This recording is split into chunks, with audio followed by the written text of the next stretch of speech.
윤석열 대통령의 국회 연설이 있었습니다. 국회에 도착한 대통령은 국회의장실에서 여야 대표들을 만나 잠시 환담했고 본회의장으로 이동해 입장과 퇴장 과정에서 여야 의원들과 인사를 나눴습니다. 공개된 영상으로 확인할 수 있는 윤석열 대통령과 이재명 민주당 대표의 악수는 모두 3차례, 환담장에서 1번, 본회의장 입퇴장 때 1번씩. 어렵게 마주하는 자리고 협치 여론도 크기 때문에 형식적인 악수라도 넉넉히 나누지 않을까. 허망한 기대였습니다. 3번의 악수 시간 다 합쳐도 약 4초에 불과했습니다. 며칠 전 사우디 왕세자와의 40초 악수를 자랑했던 대통령입니다. 시간도 시간이지만 3번 모두 시선이 마주치자마자 대통령은 얼굴을 돌렸습니다. 어색해서였을까? 무시하는 것일까? 도저히 이해하기 힘듭니다. 본회의장 입장할 때 굳이 외면하는 야당 의원들에게 억지 악수를 청하는 모습도 참 이상했습니다. 이게 엄연한 우리 정치의 현실입니다. 아마 언론들은 이런 장면 못 본 척하고 본회의장 앞에서 민주당 의원들이 신사협정을 어기면서 손팻말 시위를 벌였다고 비판할지 모르겠습니다. 지난 24일 국민의힘과 민주당이 합의한 손팻말 등에 관한 신사협정은 회의장에서만 적용되는 내용입니다. 오늘 국회 상황 영상으로 잠시 확인하고 노종면의 뉴발 본격적으로 시작하겠습니다.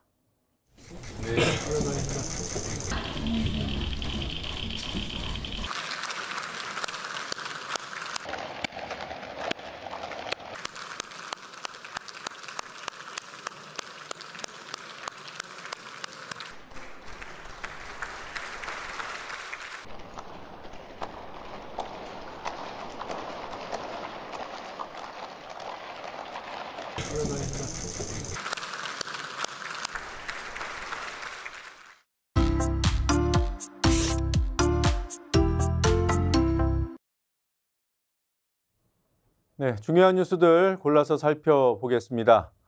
어제 서울중앙지방법원 한 공판장에 한동수 전 감찰부장이 대검 감찰부장이 증인으로 출석했습니다.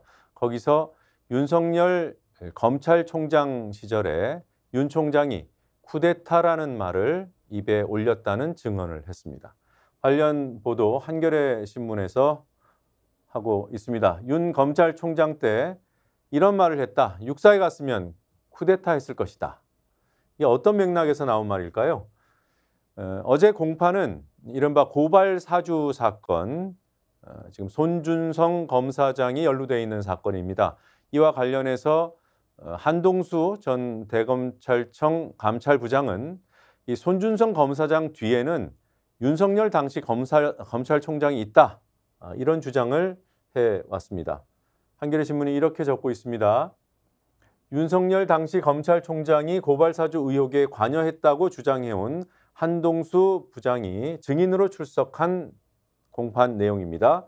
한 전 부장은 당시 대검이 총선에 영향을 미치는 활동을 했을 가능성이 높다는 취지의 발언을 하면서 과거 윤 대통령의 발언을 전했다. 네, 윤 대통령이 어떤 발언을 했는지 좀 더 구체적인 내용이 뉴스타파에 실렸습니다. 뉴스타파는 한동수 전 감찰부장의 발언을 복원해서 기사로 올렸습니다. 육사에 갔으면 쿠데타를 했을 것이다. 이런 발언과 함께 검찰의 역사는 빨갱이를 잡는 역사였다. 빨갱이 색출의 역사였다. 이런 발언을 했다고 하는군요. 네, 뉴스타파가 요지를 정리했습니다. 네, 손준성 재판, 그러니까 고발사주 의혹 사건, 여기에 증인으로 출석했고 또 윤석열 검찰총장이 방상훈 회장, 조선일보 사주입니다. 방상훈 회장을 비밀리에 만났던 사실도 이때 들었다. 이런 얘기를 했습니다. 이 방상훈 회장 만난 거는 뉴스타파가 과거에 보도했던 거고요. 또 그 이외에 검찰의 역사는 빨갱이 색출의 역사다. 이런 발언을 한 것. 그다음에 과거 중령이 쿠데타 했는데 윤석열 총장이 검찰로 치면 부장검사들이 한다 이러면서 그 시절로 돌아가면 쿠데타를 했을 것이다. 이런 얘기를 했다는 거예요. 자, 어떤 장소에서 그런 얘기를 들었을까? 2020년 3월 19일 당시 윤석열 검찰총장 시절 2019년 가을 이후로 이른바 조국 사태가 일어났죠. 그러니까 윤석열 검찰과 문재인 정부가 극한 대립을 하던 그 시기입니다. 2020년 3월 19일 검찰총장이 검찰 간부들과 함께 설해마을 인근에서 회식을 했고 거기에 한동수 당시 감찰부장도 참석을 했다. 윤 총장이 4월 총선에 대해서, 그러니까 한 달도 안 남은 총선에 대해서 관심을 보였다라는 말과 함께 이런 얘기를 들었다고 합니다. 윤석열 총장 본인이 일제 때 태어났으면 마약 판매상이나 독립운동을 했을 것이다. 정말 이런 얘기를 했다면 과연 어떤 맥락에서 한 얘기인지 짐작은 안 갑니다. 각종 도사, 무속인 얘기도 그때 하더라. 이런 얘기를 했습니다. 그리고 육사에 갔다면 쿠데타를 했을 것이다. 또 이런 발언 뒤에 이노공 현재 법무부 차관입니다. 동석했던 이노공 현 법무부 차관이 이런 건배사를 했답니다. 대권을 이루게 해달라. 뭐 이런 얘기인지 이런 취지인지 이런 건배사를 한 것을 들었다. 이렇게 한동수 전 부장이 얘기하고 있는 겁니다. 그리고 조선일보 사주를 만나던 얘기도 하더라. 또 검찰의 역사는 빨갱이 색출의 역사. 이 빨갱이 색출에 앞장섰던 검사가 있죠. 해방 직후에 반공검사로 이름을 날렸던 오제도 검사 얘기를 하더라. 뭐 이 얘기가 사실인지 여부는 아직 검증이 되지 않았습니다. 매우 구체적이기는 합니다.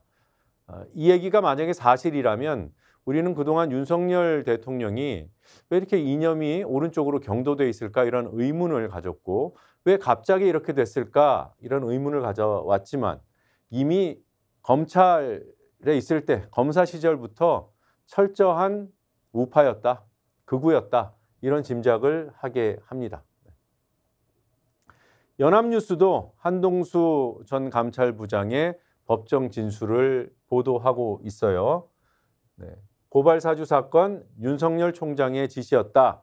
손준성 검사장 측에서는 사실이 아니다 이렇게 맞섰다는 내용을 전하면서 앞서 자세히 설명드린 쿠데타 발언, 빨갱이 색출 발언 이런 증언도 있었음을 짧게 보도하고 있습니다.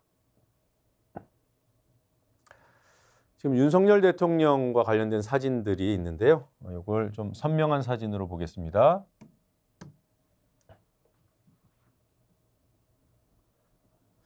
얼마 전에 중동 순방 다녀왔죠. 윤석열 대통령은 순방 다녀온 귀국한 바로 그날 2시간 만에 서울공항 도착 2시간 만에 박정희 전 대통령 추도식에 참석합니다. 거기에서 박근혜 전 대통령을 만나서 이런 사진도 찍었습니다. 조선일보는 이 내용을 보도하면서 1년 6개월 만에 재회했다고 설명했습니다. 윤 대통령이 여독이 풀리지도 않았을 텐데 바로 대구로 달려가서 박근혜 전 대통령을 만난 것을 두고 지금 지지율이 떨어지고 여권이 혼란스럽기 때문에 TK부터 안방부터 챙기려는 거 아니냐 이런 해석들이 나왔죠. 바로 다음 날 조금 전에 보신 사진은 10월 26일 사진이었고요. 바로 다음 날인 10월 27일 안동에 가서 유림을 만났습니다. 대통령이 강서구청장 선거 여권 참패 이후에 어떤 행보를 보였는지 여러분들과 함께 다시 한번 정리해보는 시간입니다. 박근혜 전 대통령 만났고 유림 만났고 이거는 지난 29일입니다. 이태원 참사 1주기 추모대회에 참석해달라는 유가족들 요청을 뿌리치고 달려간 곳 본인이 어릴 때 다녔다고 주장하는 동네 교회에 가서 이렇게 추도 예배를 보고 또 본인이 추도사도 읽었는데 추도사 매우 짧았습니다. 한 1분 정도 분량밖에 안 되는 것 같아요. 그리고 옆에 앉은 사람들 일반 신도들이 아니고요.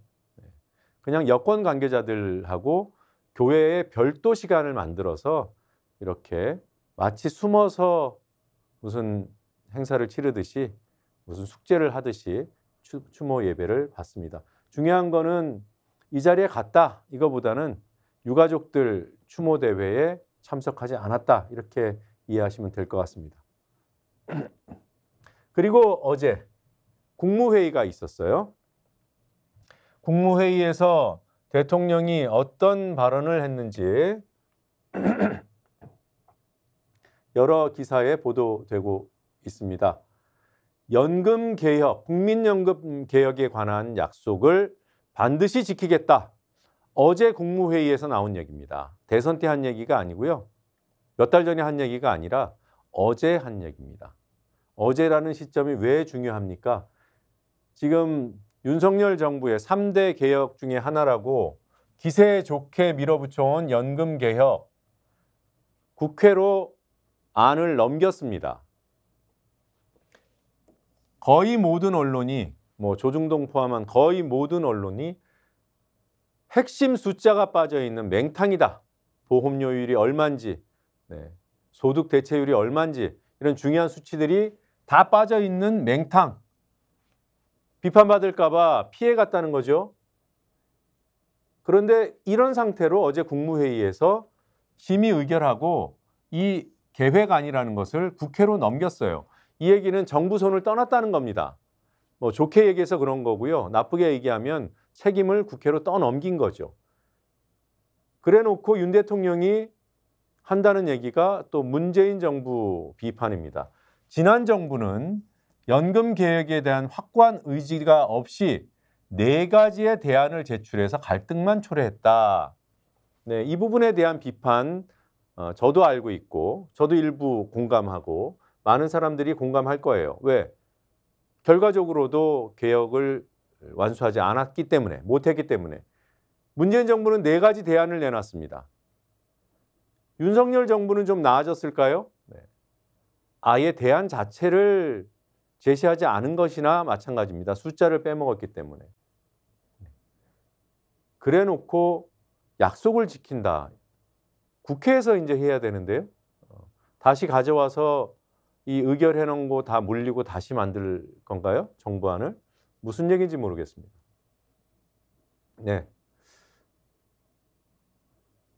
야당에서 평가가 나왔습니다. 약속 꼭 지키겠다? 아니다. 연금 개혁을 포기하겠다는 선언이다. 자, 이날 국무회의에서는 대통령이 참 길게 얘기했어요. 모두 발언을 굉장히 길게 얘기했는데 그 발언이 길어진 이유는 있습니다. 평소에도 말을 많이 한다고 알려져 있습니다만 일주일 전에 참모들한테 민생 현장으로 달려가라 이렇게 지시했습니다.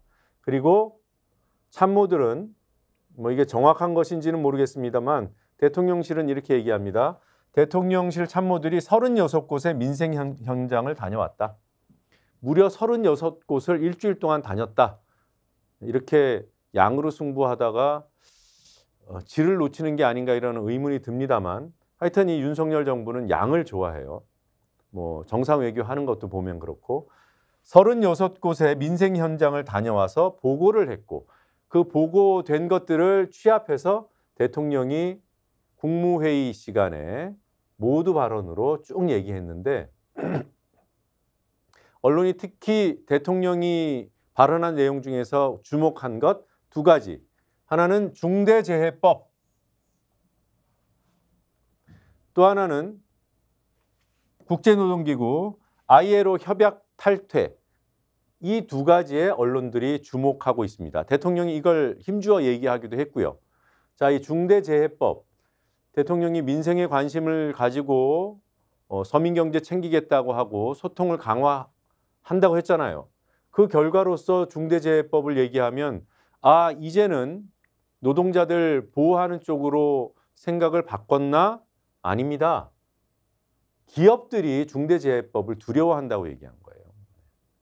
기업들이 두려워하니까 중대재해법을 완화해야 한다 이런 취지로 읽힙니다. ILO 탈퇴는 뭐냐?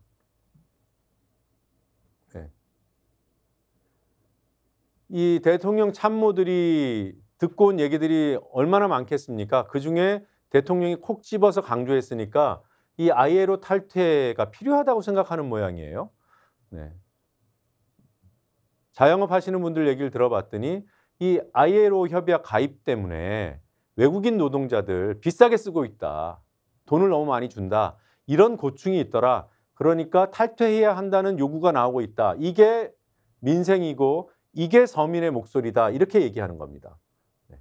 당연히 대통령의 이런 인식에 대해서 비판이 나올 수 있죠. 대통령실이 네. 정책과 직접 연결 짓는 것은 바람직하지 않다. 이런 얘기는 대통령한테 해야 돼요. 정책으로 연결할 것도 아니면서 이렇게 강조해서 얘기하면 안 된다고. 네.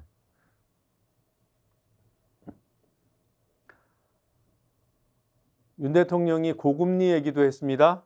네.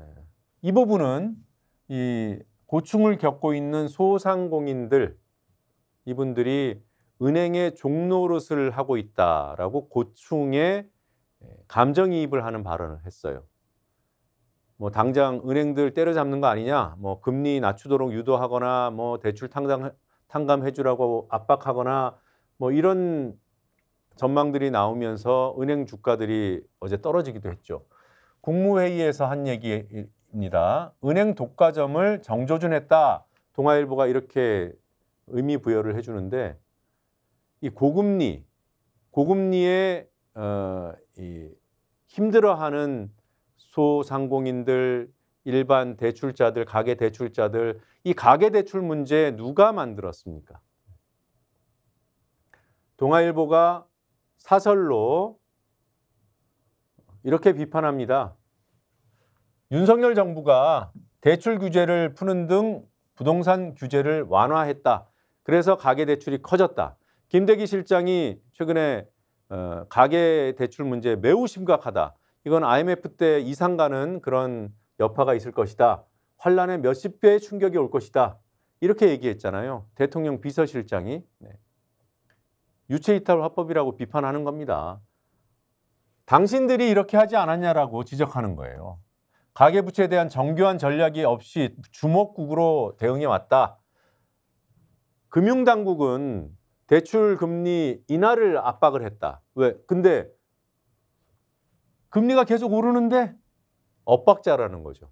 금리가 오르는 상황에서 금융기관 대출금리 압박해가지고 낮춘들 그것이 얼마나 오래 가겠습니까? 그리고 시장에 잘못된 시그널을 줄 수 있는 거죠. 우리 금리는 정부가 잡아줄 거야. 시장 금리는 계속 올라가고 있는데. 이런 사례도 있습니다. 50년 만기 주담대 주택담보대출 이 상품을 처음으로 내놨다가 초장기 대출이 늘어나자 가계부채의 주범이라며 갑자기 중단시키기도 했다. 이런 혼선들이 결국은 가계부채를 키운 이유 아니겠냐. 조선일보도 현 정부의 엇박자 정책을 비판하고 있습니다. 4월 이후 가계부채가 월 2조에서 6조 원가량씩 늘었다. 매월 이렇게 늘고 있다. 10월 들어서도 5대 시중은행의 가계대출이 한 달 전보다 2조 4천억 넘게 늘었다. 이게 2년 만에 가장 큰 규모다. 지금 줄어도 모자랄 판에 지금 상황에서도 계속 늘고 있고 심지어 2년 만에 가장 큰 규모다. 대부분 다 주식담보대출, 주택담보대출.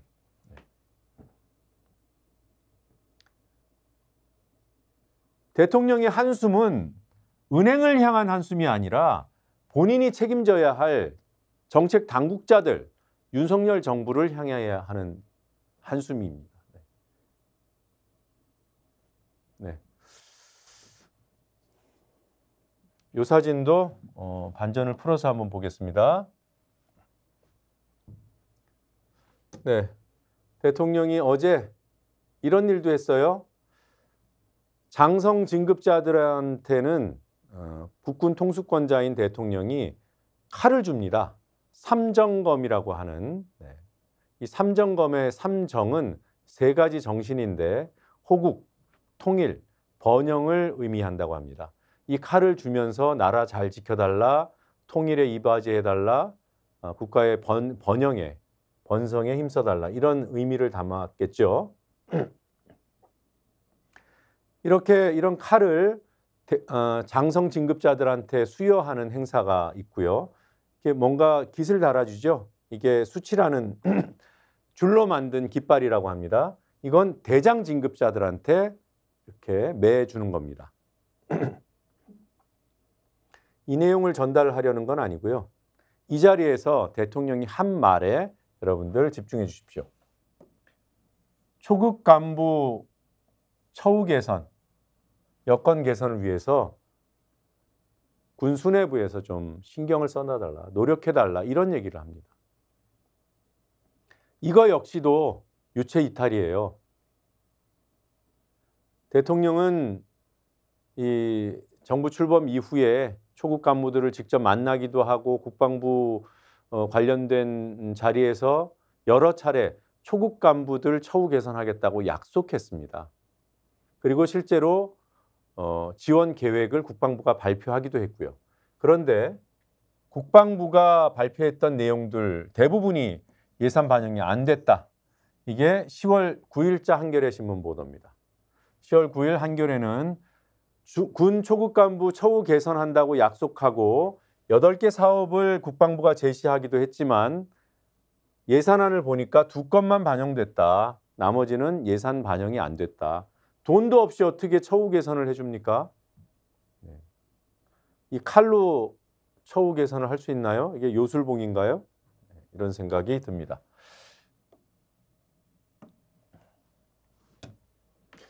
네, 다음 기사. 여당이 히든카드 하나를 꺼내 든 것 같아요.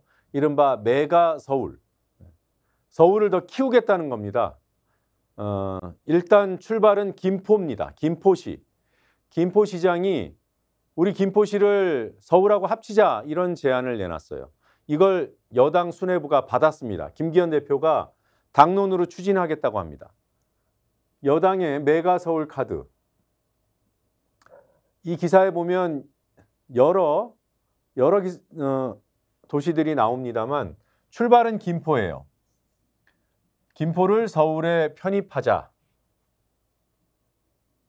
여당은 여기서 한 발 더 나가서 하는 김에 구리, 하남, 광명 등도 해보자. 지도를 보면서 설명을 드리겠습니다. 일단 김포시장이 제안한 것은 김포와 서울의 통합입니다. 이걸 합치자. 그러면 지역 모양이 좀 우스워지긴 하지만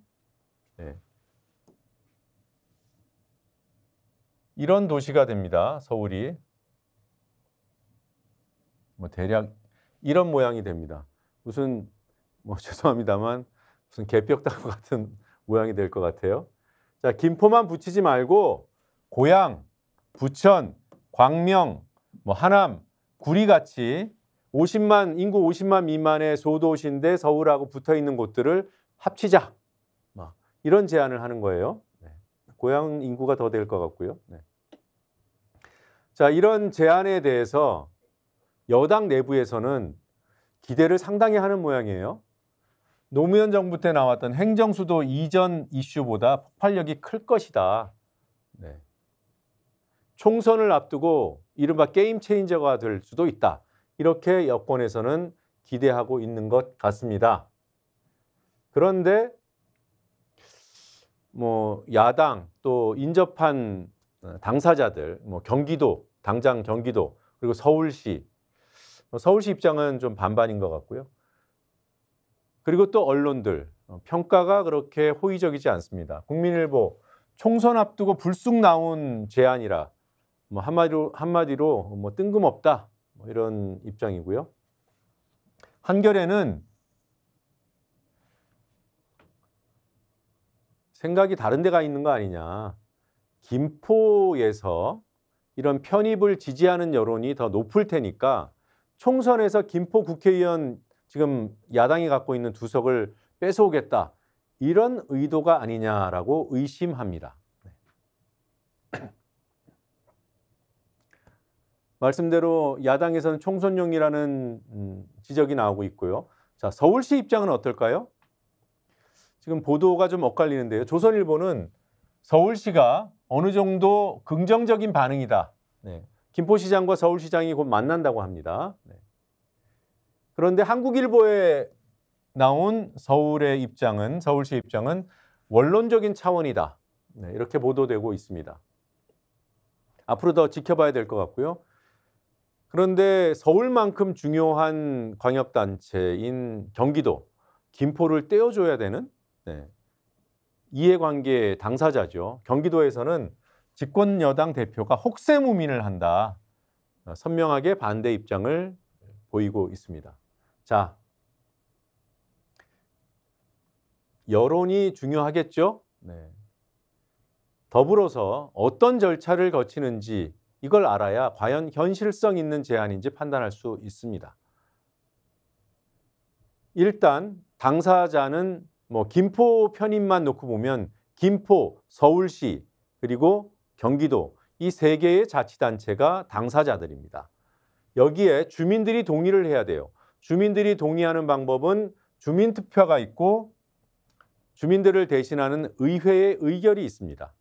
주민투표가 경기, 김포, 서울 이 모두에서 다 통과되거나 아니면 김포시 의회 의결, 경기도 의회 의결, 서울시 의회 의결 이 세 곳이 모두 의결을 해야 돼요. 네.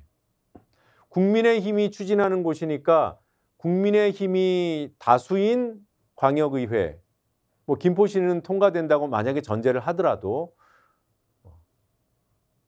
이 이제 의석 배분 가지고 또 문제가 있겠죠. 그런데 경기도 의회 지금 5대 5인데 통과할 가능성 그리 높지 않을 것으로 예상됩니다. 그리고 더 중요한 것은 이렇게 광역의회까지 통과하더라도 법을 제정해야 되는데 지금 국회 다수 의석 어디입니까? 민주당이죠. 민주당이 반대하면 한마디로 그냥 꽝이에요. 네. 그래서 총선 얘기가 나오는 거 아니겠습니까? 당장 할 수 없다는 걸 알지만 이걸 이슈로 부풀려서 지지하는 지역에서 이 안을 지지하는 지역에서 표를 받겠다. 이런 해석들이 나오는 겁니다. 네, 국민의힘 혁신위원회 얘기를 좀 해보겠습니다. 이제 초기입니다만 혁신위를 향한 반발이 벌써 터져 나오기 시작했습니다.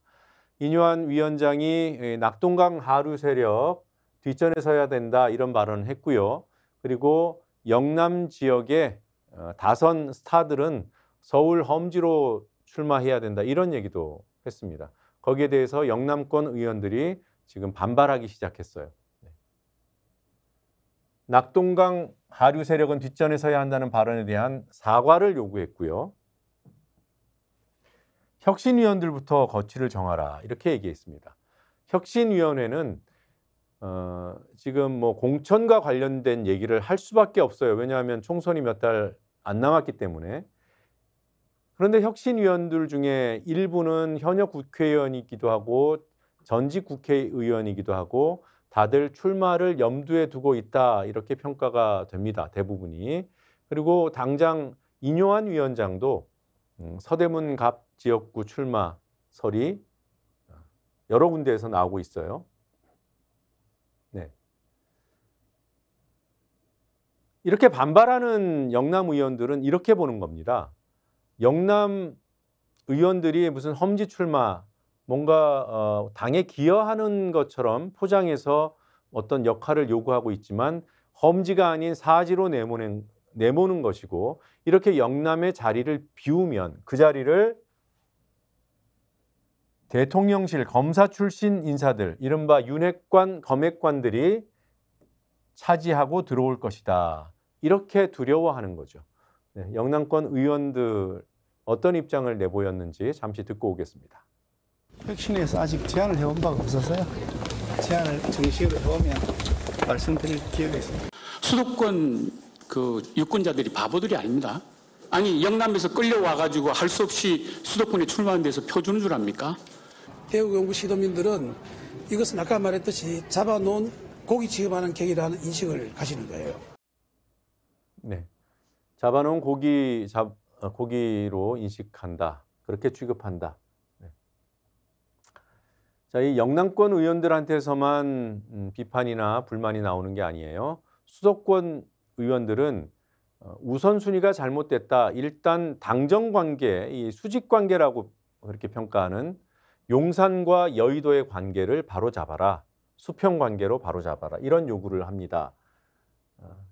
수도권에 있는 당협위원장들이 수직적 관계 혁신이 먼저다 이렇게 얘기했는데 이뇨한 위원장, 나는 온돌방 아랫목에서 자란 사람이다. 이게 무슨 뜻입니까? 본인은 그렇게 거친 싸움을 하는 사람이 아니다. 뭐 이런 뜻인가요? 네. 부연을 했습니다. 당정관계에 관여 안 한다. 자기는 여기에 관여할 권한을 갖고 있지 않다. 네. 월권하지 않는다. 당정 간의 수평관계를 요구하는 것이 월권이라고 인식하는 사람이 지금 여당 혁신위 위원장입니다. 이런 얘기를 했어요. 대통령은 나라를 이끄는 분인데 거기에 내가 관여하는 것은 적절치 않다. 당대표도 당을 이끄는 분이니 거기에 내가 관여하는 것은 적절치 않다. 무슨 혁신을 하겠다는 것인지, 정말 용산에서 원하는 것을 포장해서 혁신으로 포장해서 내보이는 것이 역할인가요? 불안불안한 이뇨한, 중앙일보 사설 제목입니다. 초반부터 삐걱대고 있다. 이렇게 얘기합니다. 충분한 성찰 없이 불쑥 혁신안을 던졌다가 지도부나 용산의 반발을 의식해 주워 담는 행태가 반복돼서는 곤란하다. 이런 얘기를 중앙일보가 하고 있습니다. 네, 기사 하나만 더 설명드리겠습니다. 좀 어처구니 없는 기사여서요. 박희영 용산구청장, 이태원 참사 책임자들 가운데 구속됐던 몇 안 되는 사람 중에 한 사람이죠. 근데 어제 말씀드린 대로 구속됐던 사람들 전부 다 보석으로 나와 있어요. 마찬가지예요. 박희영 구청장 현업에 복귀해서 구청장직을 수행하고 있습니다. 그래 놨더니 참사 바로 하루 전날 누굴 만나러 갔는데 그 만난 사람이 참 어처구니가 없습니다. 용산구의 주민 모임이라고 해요. 용산 한화라고 해. 네. 이 모임이 어떤 모임인가 지금 경향신문이 보도하고 있습니다. 이태원 참사 유가족들을 향해서 용산구청에서 물러나라. 구청장 만나겠다고 유가족들이 찾아왔을 때 이른바 맞불 집회를 했던 단체라고 소개하고 있습니다. 이들이 내걸었던 현수막 두 가지만 소개해드리죠. 유가족은 무법자들이냐? 당장 용산구청을 떠나라. 누구를 위한 분향소냐? 제발 이태원을 떠나라. 이런 현수막의 배후로 경향신문이 보도하고 있습니다. 자, 이 모임을 구청장, 이태원 참사 책임에 대해서 비판받고 있는 구청장이 만났다고요? 자, 이해가 안 되죠. 그것도 참사 1주기를 하루 앞둔 날. 이 모임 야유회를 떠나는데 참사 하루 전에 자기네 구에서 일어난 참사 1주기 하루 전에 이 단체 사람들은 룰루랄라 야유회를 떠나는데 거기에 배웅하러 갔답니다. 잘 다녀오시라고.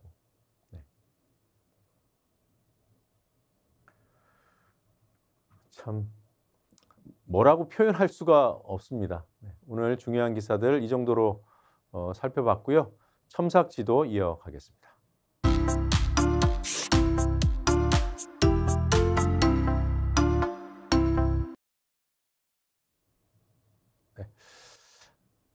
낙동강 물로 정수해서 가정에 공급하는 수돗물, 구체적으로는 대구시와 또 고령군에 공급되는 수돗물 일부에서 발암물질이 기준치를 초과해서 검출됐다. 낙동강에서 취수한 수돗물에서 발암물질이 초과 검출됐다. 경향신문의 지난 27일자 보도입니다. 이슈들이 너무 많아서 며칠 지난 뒤에 오늘 설명을 드립니다. 어떤 발암물질이 검출됐는가? 수돗물을 소독하는 과정에서 발생하는 소독 부산물이자 발암물질이라고 합니다. 좀 명칭이 어렵습니다.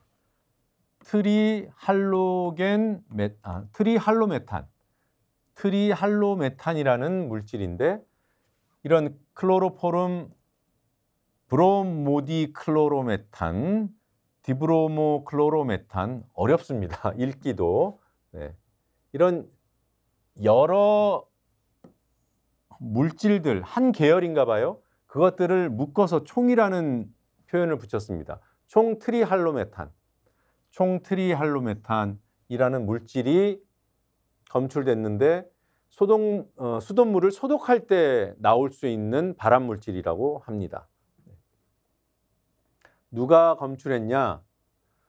네, 세종대 교수입니다. 네, 맹승규 세종대 교수가 한 포럼에서 발표를 했어요. 본인이 지난 7, 8월, 지난 8, 9월에 취수한 물에서, 채집한 물에서, 수돗물에서 이런 물질이 나왔다. 기준치 최대 1.7배까지 검출됐다.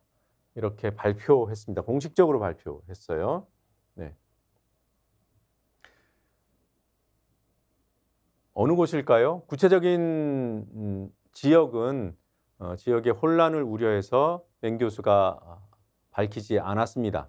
다만 대구시에 공급되는 정수장, 이 정수장들은 낙동강에서 취수하는 곳인데요. 이 정수장에서 뻗어나가는, 가정으로 뻗어나가는 수돗물 8개 지점 가운데 4개 지점, 그러니까 대구시의 수돗물을 공급하는 낙동강 취수 정수장의 일부에서 검출이 됐고요. 고령군에 공급되는 낙동강 취수 정수장에서는 8개 지점 모두에서 검출이 됐다고 합니다. 환경단체에서는 4대강을 의심하고 있습니다. 매년 심각한 녹조가 발생하고 있고 녹조로 인한 발암물질 발생, 이 얘기는 해마다 나오고 있어요. 그런데 대구시 상수도 사업본부에서는 정기적으로 하고 있다. 특히나 여름철에는 7월에서 9월까지는 이 총트리할로메탄 이 검사를 매주 1회 이상씩 정기적으로 하고 있다. 근데 한 번도 기준치를 넘은 적이 없다. 그러니 안심하라. 왜 이런 결과가 나왔는지 모르겠다. 이렇게 얘기합니다. 네. 경향신문 이 내용을 보도하면서 4대강 영향이 아닌지 정밀 조사해서 밝혀야 한다. 이렇게 지적하고 있습니다. 해마다 이런 얘기가 나온다고 했죠. 지난해 기사를 보고 계십니다. 지난해 8월에 경향신문, 한겨레, 서울신문 등이 보도한 내용도 여러 언론에 보도됐습니다. MBC도 비중 있게 보도했고요. 낙동강 모든 상수원에서 녹조 독성 물질이 검출됐다. 네. 지금 옆에 있는 낙동강, 영산강 쌀에서 녹조 독성 물질이 검출됐다. 이거는 올해 3월 기사입니다. 이 기사에 나오는 환경단체의 추정은 이겁니다. 지금 요번에 검사한 올 3월에 검출된 쌀들은 작년 녹조 피해를 입었던 낙동강, 영산강 물을 사용해서 재배했기 때문에 독성 물질이 나온 것이 아닌가 이렇게 의심하고 있는 거예요. 자, 지난해 여름 기사들 대구 수돗물에서 녹조 발암물질이 검출됐다. 이때 발견된 발암물질은 녹조에서 생기는 남세균, 이 남세균이 만들어내는 마이크로시스틴이라는 발암물질, 이것이 검출됐다는 내용입니다. 이승준 부경대 교수 이름을 잠깐 외워두시면 좋겠습니다. 조금 뒤에도 이 이승준 교수 얘기가 나옵니다.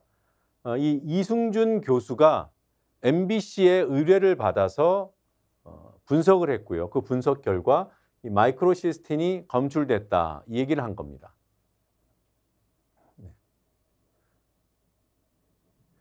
자, 작년 녹조가 과연 어땠나? 여러분들 지난해 일이라 잘 기억이 안 나실 수 있는데요.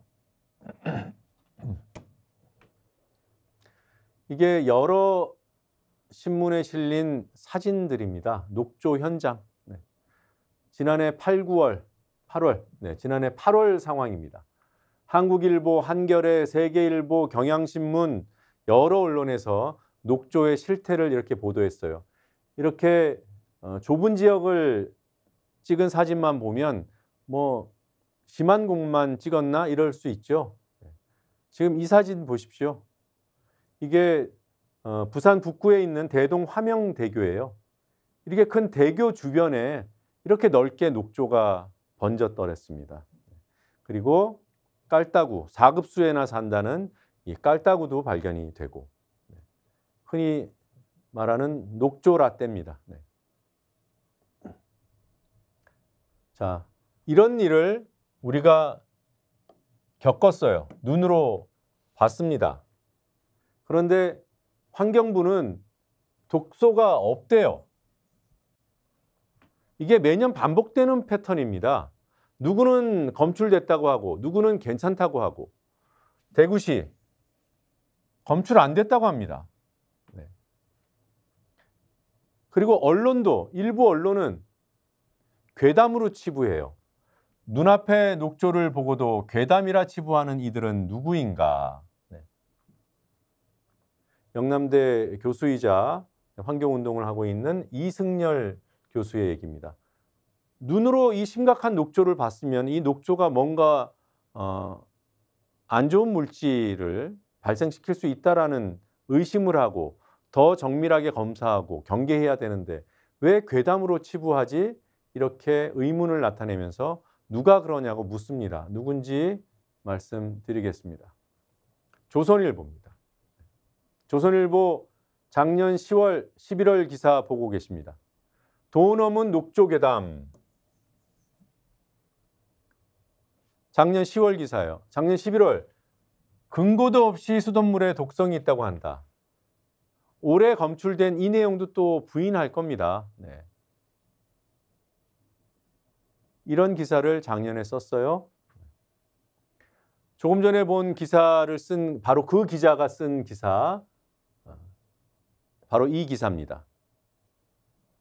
이 기사, 조금 전에 보신 그 기사에서도 마찬가지고 MBC의 보도를 특히 문제 삼아요. 대구 MBC가 아까 말씀드린, 기억해달라고 말씀드린 그 부경대 이승준 교수팀에 분석을 의뢰했다고 했죠. 네.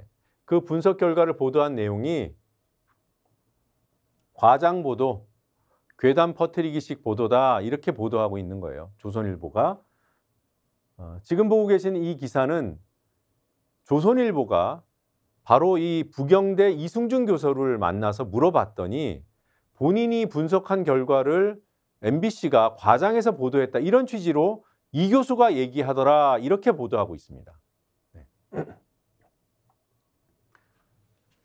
조선일보는 부경대 이 교수가 대구 MBC가 전반적인 과학적 배경도 없이 발암물질이 검출됐다는 결과만 조명하다 보니 수돗물이 위험한 것처럼 보도한 것 같다. 이런 식으로 얘기했다는 거예요.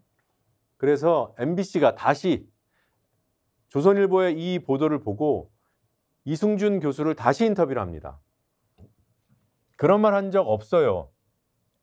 조선일보 인터뷰라서 엄청 조심하면서 발언했다는 거예요. 제가 과학적 맥락 없이 이런 말을 절대 안 해요. 이런 말을 쓰지 않습니다. 라고 얘기합니다. 도대체 이런 말은 어디서 나온 것일까? 조선일보 기자에게 대구 MBC가 의뢰한 수돗물은 미국의 아동 수질 기준이 있는데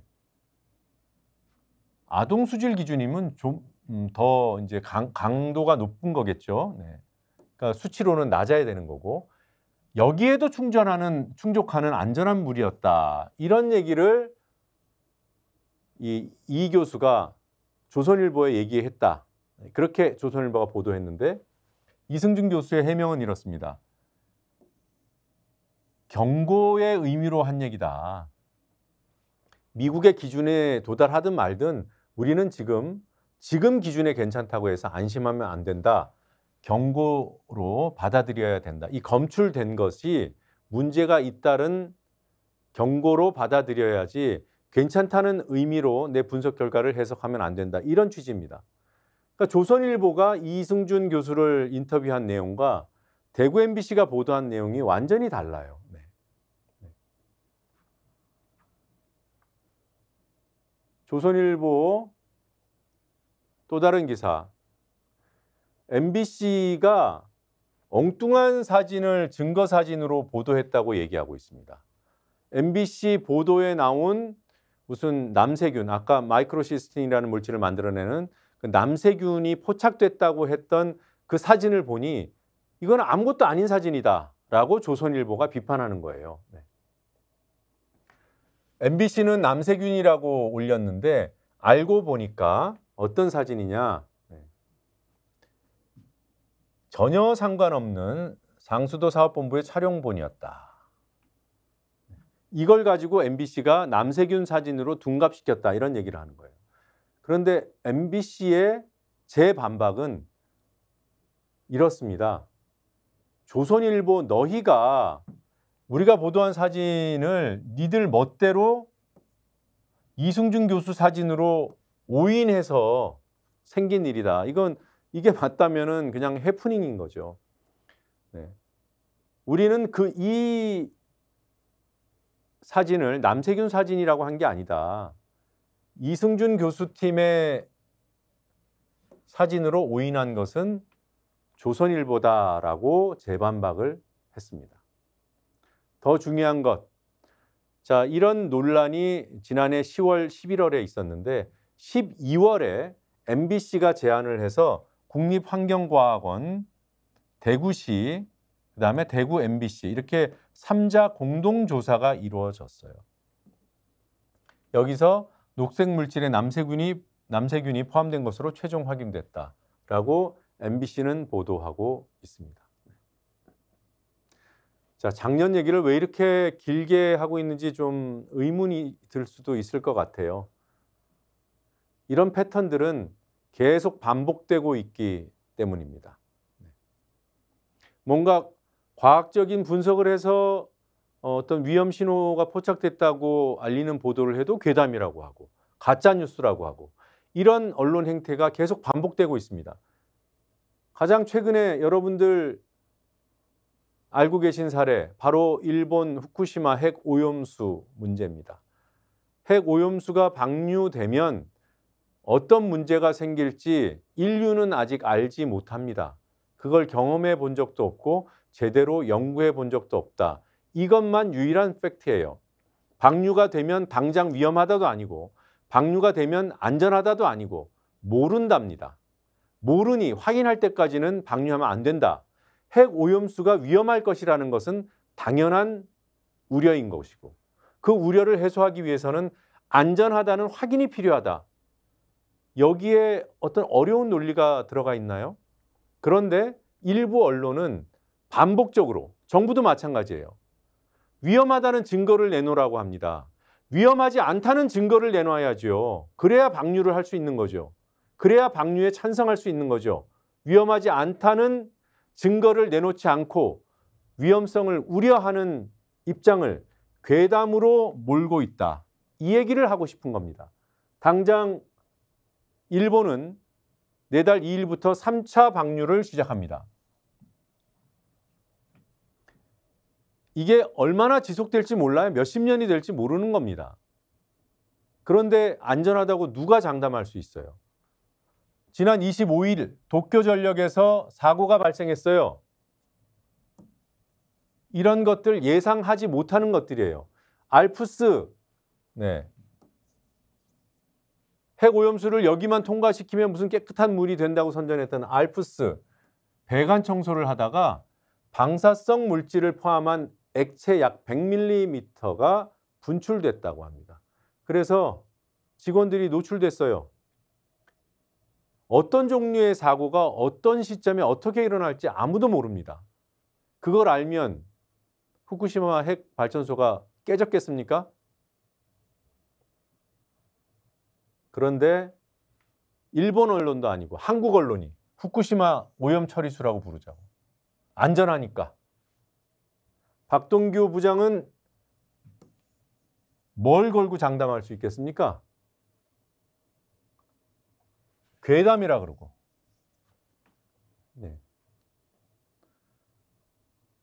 이 얘기를 하고 싶어서 올해도 낙동강 취수 수돗물에서 발암 물질이 검출됐다는 기사, 또 그것을 유사한 일이 있었던 작년에 그런 기사를 어떻게 언론이 물타기하고 또 공격했는지 지금의 일을 걱정하기 때문에 또 말씀드리는 겁니다. 여러분들과 함께 이러한 보도들이 나오면 경계하고 이러한 보도가 왜 문제인지 주변에 알리고 이런 일을 같이 했으면 좋겠습니다. 한 1분 쉬었다가 쪽지 시험 풀겠습니다. 잠시 뒤에 뵙겠습니다.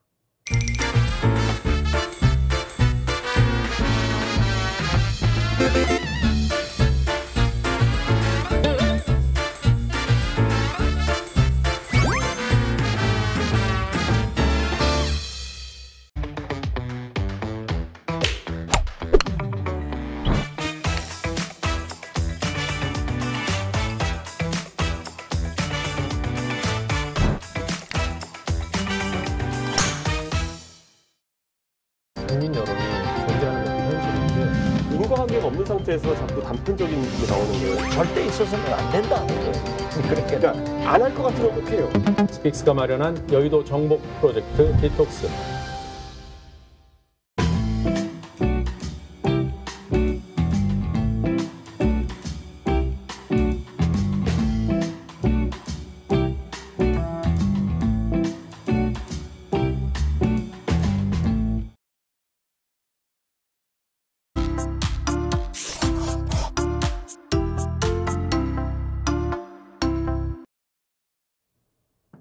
오늘도 6문제 풀어보죠. 1번 문제입니다. 한동수 전 대검 감찰부장이 고발 사주 사건 증인으로 법정에 출석해 윤석열 검찰총장의 과거 발언에 대해 증언했습니다. 2020년 윤석열 총장 주재 회식에서 들었다면서 이런 얘기를 했어요. 당시 윤 총장이 이렇게 얘기했답니다. 검찰의 역사는 무엇을 색출하는 역사다. 또 육사 갔으면 자신이 쿠데타 했을 것이다. 빨갱이, 조폭, 비리. 검찰은 무엇을 색출하는 조직이죠? 윤석열 대통령은 고금리 때문에 소상공인들이 은행 종노릇 하는 것 같다며 대책 마련을 주문했습니다. 이 때문에 대출 이자를 탕감할 것이다, 대출 금리 인하를 유도할 것이다 등의 조치가 거론됩니다. 그런데 일각에서 제기되는 이것의 도입 요구에 대해서는 대통령실이 선을 그었어요. 이거는 국회 논의 사항이다. 기업이 자체 노력이 아닌 어떤 상황의 변화 때문에 막대한 이익을 거둔 경우에 세금으로 이걸 환수하자 이런 논의들이 있고 일부 유럽 국가에서는 도입하고 있습니다. 이거는 어떤 세금일까요? 횡령세, 횡재세, 황천세.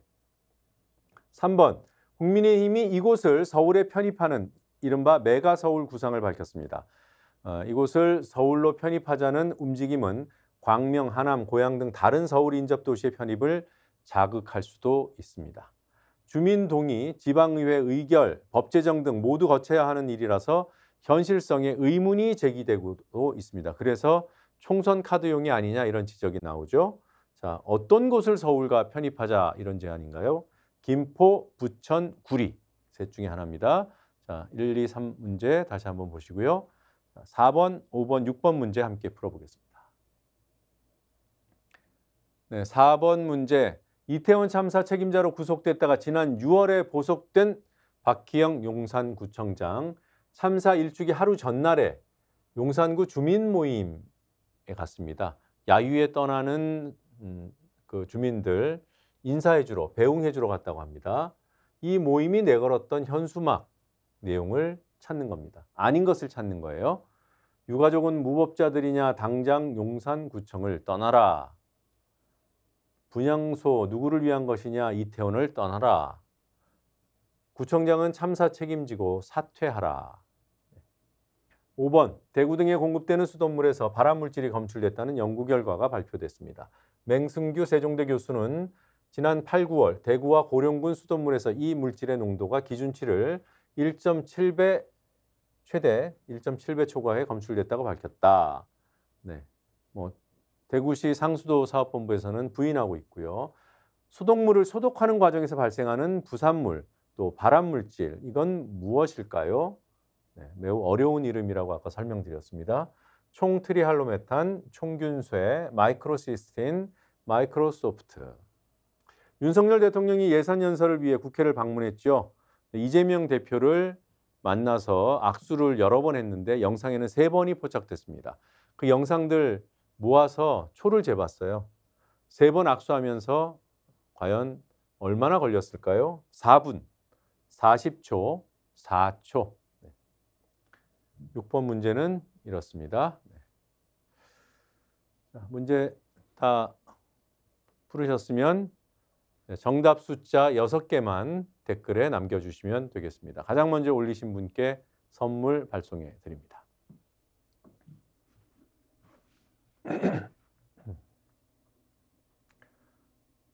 네, 문제 설명 끝나자마자 답들이 쭉 올라오는데 2 버전으로 올라와 있네요. 네. 자, 서울 확장, 메가 서울과 관련해서 남한 전부를 서울로 하라는 그런 댓글을 올려주셨습니다. 네. 121313이라는 정답이 제일 많군요. 121313. 네. 정답을 한번 확인해 볼까요? 네. 네, 빨갱이 색출의 역사 맞습니다. 1, 그 다음에 횡재세 맞고요. 2, 1, 김포와 서울의 편입. 1, 2, 1, 그 다음에 3, 1, 3. 네. 총균쇠는 책 이름이고 마이크로소프트는 다 아시는 거고요. 네, 마이크로시스틴도 발암물질인데 이건 작년에 검출됐다는 보도 소개해 드렸습니다. 네, 오늘 쪽지 시험 6문제 이렇게 풀어봤습니다. 네, 이제 SNS 통신문 발송해 드리겠습니다.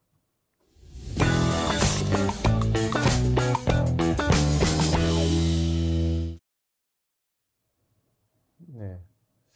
인요한 국민의힘 혁신위원장이 광주를 방문했습니다. 5.18 묘역을 찾아서 무릎을 꿇고 이런 모습을 사진에 남겼습니다. 5.18 묘역서 무릎 꿇은 인요한. 이런 모습을 보고 와, 드디어 국민의힘도 이런 생각하시는 분은 없을 것 같아요. 왜냐하면 비슷한 일이 있었잖아요. 이게 2020년 사진입니다. 2020년 김종일 당시 미래통합당 비대위, 지금 국민의힘의 전신 미래통합당 비대위원장이 5.18 묘역에 가서 무릎을 꿇었습니다. 5.18 묘역서 무릎 꿇은 김종인, 5.18 묘역서 무릎 꿇은 인요한. 네, 같은 정당이고 무릎 꿇은 사람만 다릅니다. 네. 꼭 전에 했던 일이라고 하지 말란 법은 없지요. 그런데 이런 의문이 드는 겁니다. 그동안 뭘 바꿨나? 윤석열 정부가 출범한 뒤에 일어난 일들, 중요한 자리에 어떤 인사가 자리를 차지하고 앉았는지 기사 몇 개만 가져왔습니다. 김광동 과거사 진상조사위원회 위원장입니다. 진상규명위원회. 과거사 정리위원회 위원장이 김광동으로 임명이 됐죠. 네, 작년에. 그랬더니 한겨레 신문에서 김광동은 5.18 북 개입설을 주장한 사람이다. 그리고 이 북한 개입설은 5.18 진상규명조사위원회가 사실 무근이라고 이미 밝혀낸 내용이죠. 네. 김광동 씨가 그럼에도 불구하고 과거사 정리위원회 위원장을 맡았습니다. 또 5.18을 소수에 의해 선동당한 광주 사태. 우리 예전에는 광주 사태라고 불렀잖아요.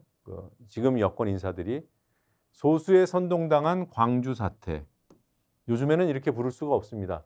이렇게 한 월간조선 기자 출신이 KBS 이사로 갔습니다. 윤 대통령이 임명까지 했어요. 그리고 5.18 폄훼했던 차기환 MBC 이사가 됐습니다. 이래놓고 무슨 5.18 묘역에 가서 무릎 꿇고 사진 찍고 뭐 어떻게 하겠다는 거예요? 이 사람들 다 뺄 건가요? 그러면 진정성을 어느 정도 인정해 줄 수 있지 않을까요? 못할 겁니다. 그래서 오늘의 통신문은 이 사진들은 연출이다. 이런 규정을 할 수밖에 없다는 말씀을 드립니다. 네, 오늘 준비한 순서는 여기까지입니다. 내일은 디톡스가 이 시간에 밤에 방송되기 때문에 이 시간에는 재방송이 편성되어 있고요. 저는 모레 생방송에서 뵙겠습니다. 고맙습니다.